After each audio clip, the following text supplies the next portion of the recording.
I've talked before about how I just do not believe in the concept of fair fights, especially in prison. If I think you're about to swing on me, I'ma clock you first. We can talk about it afterwards if you want to do all that rah-rah, but I am not gonna get caught lacking or slipping and get put to sleep. And I'll live and die by this concept. The only unfair fight is the one that you lose. Anytime I think things are going to a physical level, I have to assume that your intent is to take my life. So I have to go into it matching that same energy. But sometimes when you're running the play down like that, things can get a little bit complicated. And I'm about to tell a story about that right now. So lean back in that chair, kick your feet up in the air, and let's go!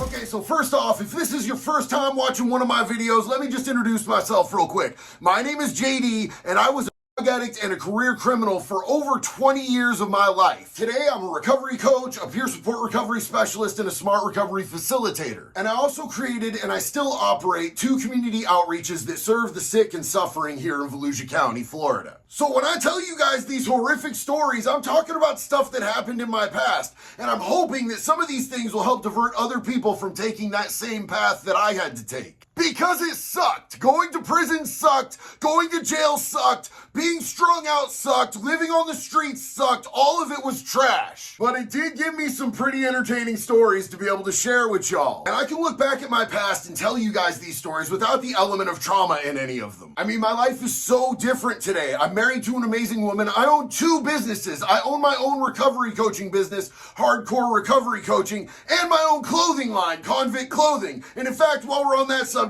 here's a word from our sponsor. Hi, yeah, it's still me, and I just wanted to take a second to talk to you about my clothing line, Convict Clothing, okay? So we do hats, we do shirts, each one has a message, each one has a purpose, but the underlying message behind all of our clothing and our mission statement is to let people know that your past does not have to define your future. We're taking something that is so stigmatized, like being a convict, being convicted of felonies, and trying to show people that that does not determine your worth, that does not make up who you are, and that you can move forward in society, in our community, and be a productive member. And yes, being a convicted felon does have such a stigma. It limits you in so many ways in our society and in our culture, but I'm taking that word back. I'm a convict, and I'm proud because the way that I move now is not the way that I moved then. You know how many amazing people in our community, in our nation, in our world have been convicted of felonies in the past and are doing amazing today? That's why I wear it proud.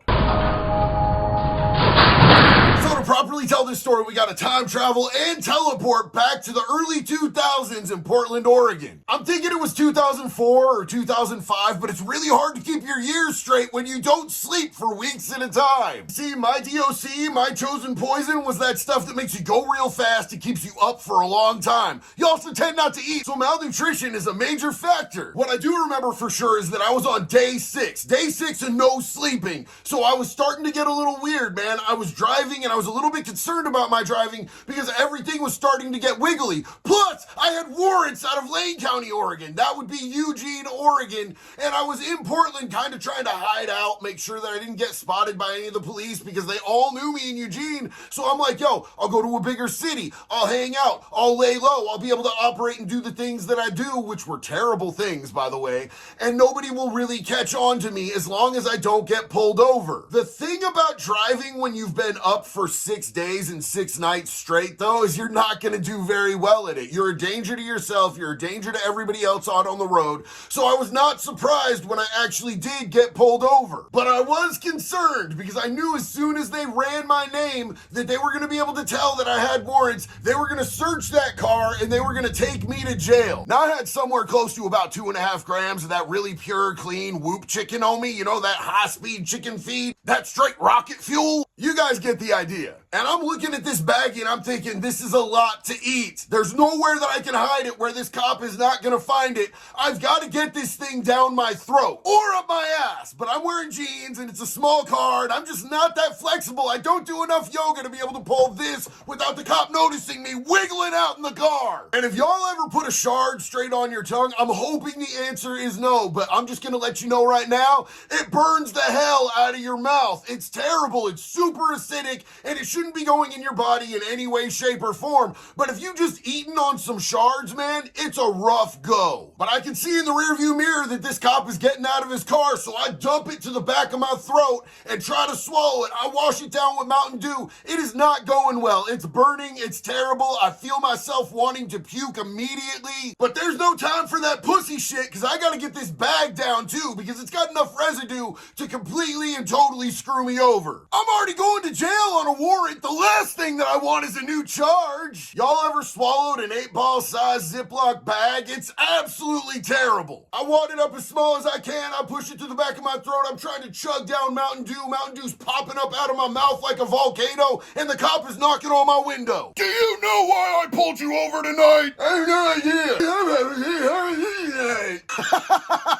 Stupid. I mean, it was absolutely clear to everyone there that I was a complete and total mess, right? And at this point, my options are try to lie my way out of this thing, try and not give them my real name, try and come up with a fake name, match it with a social security number, match it with a birth date, tell him I ain't got an ID on me when I have one in the wallet of my pocket, but he already knows that I'm a complete and total mess and that I'm probably messed up out of my mind, and it just seemed like completely counterintuitive to the purpose. So I just told this cop, yo, here's my ID, go ahead and run it, I have a warrant, let's go to jail. I was kind of hoping that I would be able to get to jail and maybe get situated before all of the stuff that I had just ingested actually kicked in. No such luck. Absolutely not, because we had to wait for a tow truck for my car. I was in the back seat of this cop car, just smooth passed out. See, what happens when you take too much methamphetamines is you do what they call overamping. Your system is overwhelmed and it just shuts down. It's like turning off a computer. You're just like,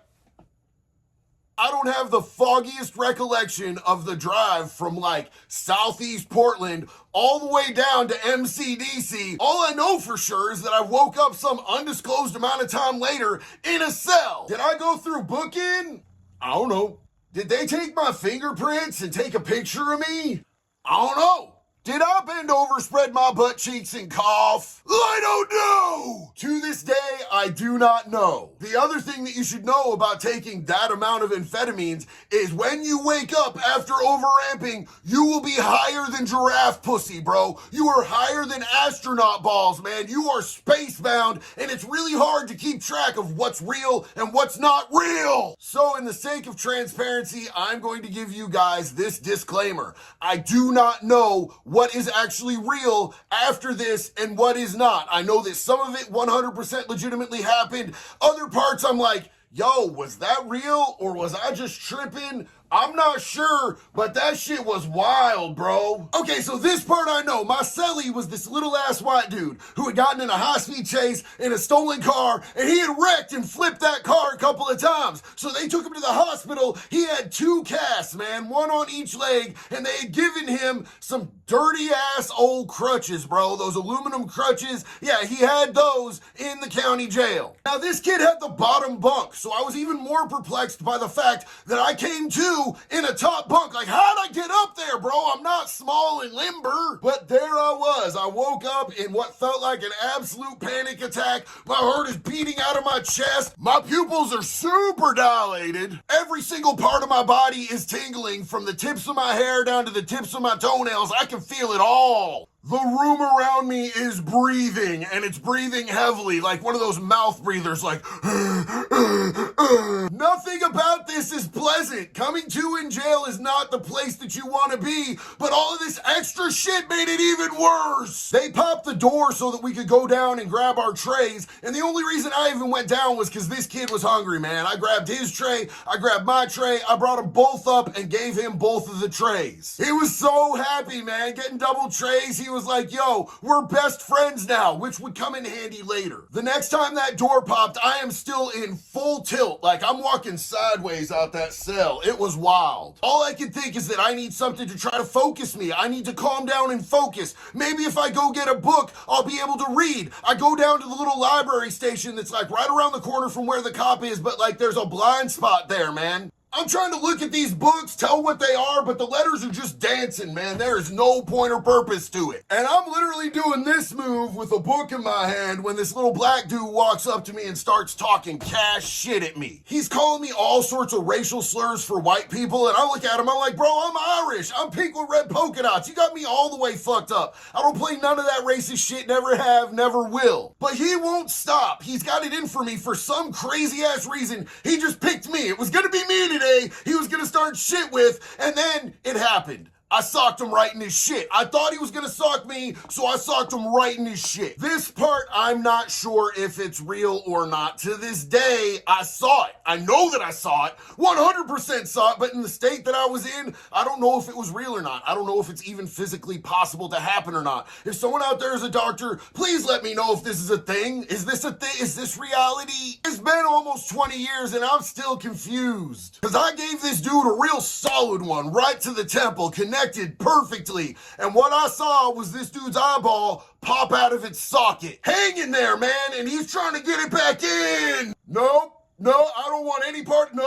I went right back up to my cell. I closed the door behind me. I was done with that nonsense. And I'm like explaining to my cellie what had just happened. And he's like, bro, you know that we're screwed, right? We're like, there's like 3 white dudes on this entire unit. Like, we're way outnumbered. This is all bad for the home team. Wait, what? See, I'd never taken race as a factor in any of this stuff ever before. I just knew that this dude was about to swing on me, so I was gonna catch him first. Next thing I know, we've got 3 or 4 dudes pressing up at our window, going like this, throwing up gang signs with their hands, acting real aggressive and real funny style. And this poor little kid is getting more and more nervous. He's like, bro, I have 2 broken legs. I don't know how I'm gonna fight. I don't know what to do, bro, but we're gonna use the crutches. The crutches is what we're gonna use. So they've got like those foam, like rubber tips on the end. He pops the foam tip end off of one. He pops the foam tip off the other one. He hands me one. He takes one. And he's like, when they pop the door, bro, we're just gonna stab as many of them in the face as we can with these. And I'm trying to tell the kid he should just chill back and just let me handle it, man. It's not his fight to fight.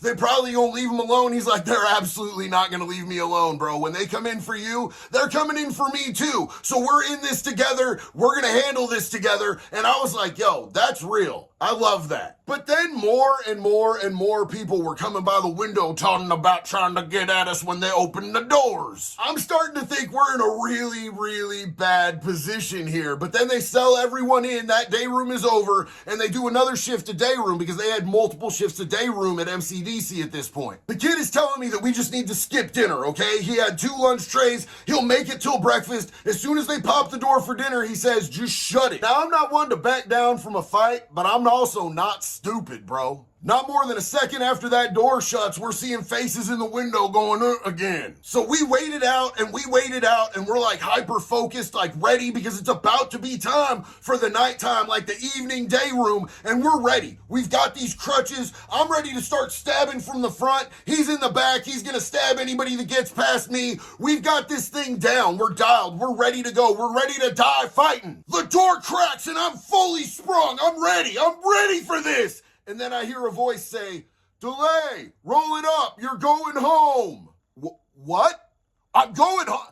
I had a war. How am I going home? Nope, I'm gone, I'm out. I look back at the kid and I'm like, bro, I'm sorry. And he's like, no, go. If you're out of here, they're not coming for me. This is great. And I'm pretty sure that since their beef was me, this didn't just save my ass, this saved the kid's ass too. So I was really grateful to be out that door. Turns out that Lane County Jail was at full capacity. They were just gonna let me go when I got there anyway because it's 1 in, 1 out. They're always at 1 in, 1 out. They have a matrix system, and if one person gets arrested, brought down, and makes it past the fishbowl, they have to let someone else go. And I wasn't worth the hassle to have extradited down there, so they just said kick him loose, which is weird, and I've never had it happen before, but it happened that day, and I could not have been more grateful. See, and the whole thing behind this is I had not been to prison yet, and I didn't understand, like, the racial guidelines and barriers about being locked up. So generally, a white dude and a black dude, we can't just fight like that, man. There might be a heated exchange of words, they might talk some shit to each other, and then their own people are gonna handle them if they're out of pocket, but it's not supposed to go to blows because it can cause an actual race war in the institution.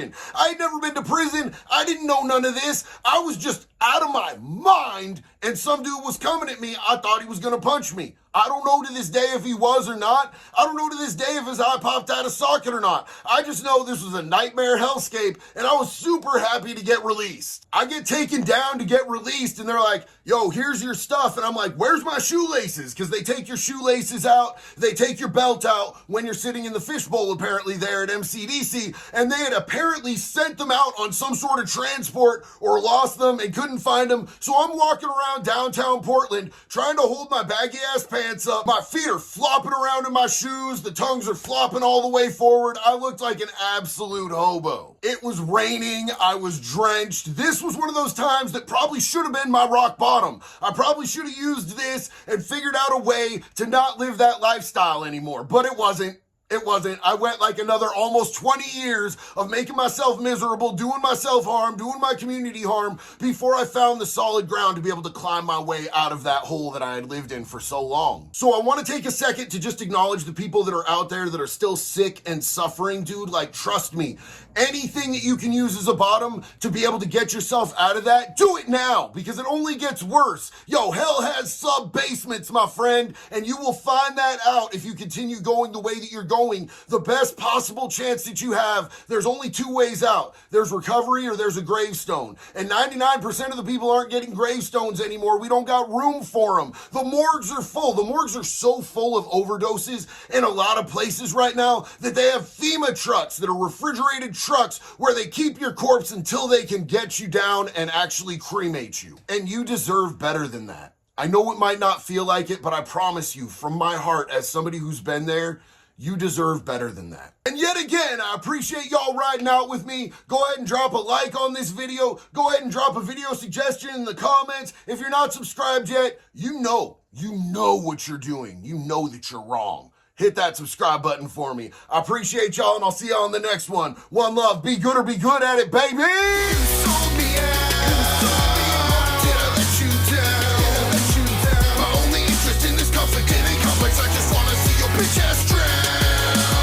He's coming! Hurry up and swallow it! But it's too big to swallow! Ah, this burns my throat! Don't do it, y'all. It's a terrible lifestyle all the way around.